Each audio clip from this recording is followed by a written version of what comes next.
morning. Today I'm going to make a very simple video, and I'm just going to discuss all of the politicians and bankers' very misleading talk about global deflation, because while it is happening, it is extremely misleading because we are receiving deflation in non-essential costs of living that really only affect the extremely wealthy, like the people that trade the industrial commodities that have been collapsing in price, while in reality all the essential costs of living have been severely inflating. So the whole narrative, the whole mainstream narrative of the fact that we're global deflation, we have zero inflation or close to, that lies being spread in throughout the EU, is being spread in the US, that inflation is only 1.5 or 1.6% annualized, and that again is just pure garbage and rubbish, because as all of you know, I've made many videos and written many articles about how the official government release stats of unemployment, of inflation, of GDP are all lies. And if you look to real sources for this information, you'll find how warped those lies actually are. So there's a service out there that I utilize that actually goes back and looks at the government. It was actually the US government formula for inflation in the 1980s. But what has happened since the 1980s is that the government has actually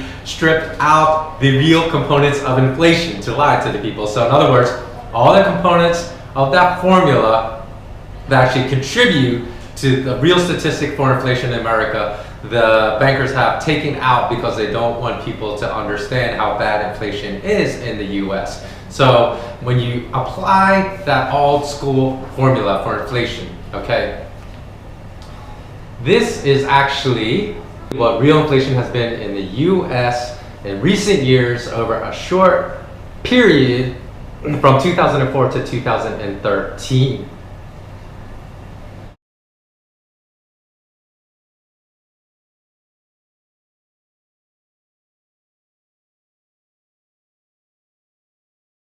So if we look at this chart, and I know the numbers may be really hard to see here, so I'm going to read them off for you.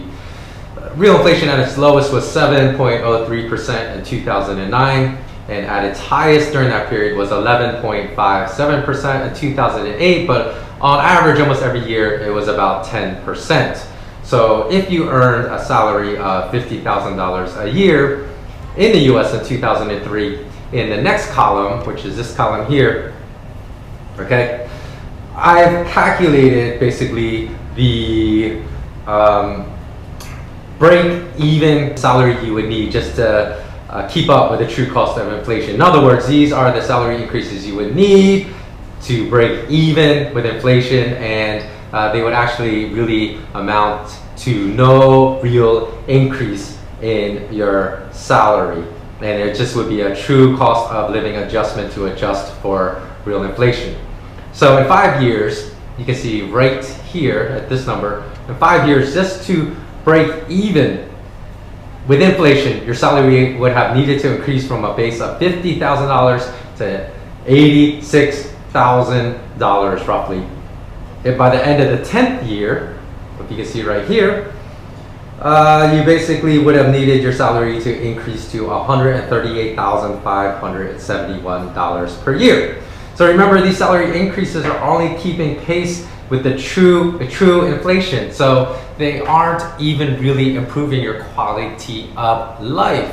So I'm sure all of you are familiar with that year-end annual review you get from your boss when you go into the office, and they say, hey, Michael, we're really happy with the work you're doing here, so we are going to give you a 5% raise. Now, the cost of living adjustment in our country is only 1.2% because they use some false official statistic, that means released by the government, but it's totally false statistic, to try to make you feel good about getting a 5% raise, because they say, oh, it's 3.8% above the COLA, which is the cost of living adjustment, so you're doing well by us giving you that 5%. But let me show you why that is absolute rubbish, because were that the case in the US, you would see every year inflation is almost 10%. So if you're getting a 5% salary raise, that means you are actually netting an actual real loss in your salary, because it's not even good enough to keep up with inflation. So I made one last column, which you can see here,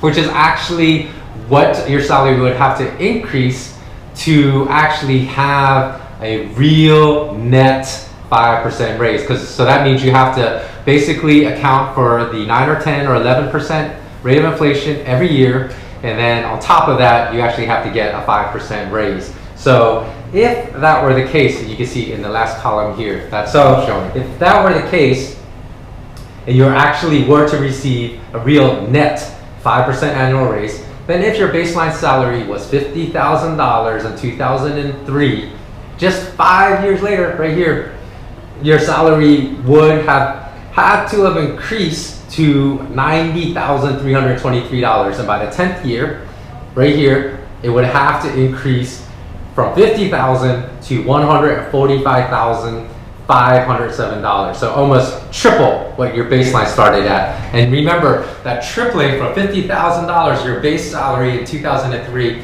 to 2014, and this is using very real inflation statistics. This is using actual inflation statistics and an actual 5% raise. Your salary would have needed to increase by nearly 3 times just to get what seems like a very measly 5% real net raise every year.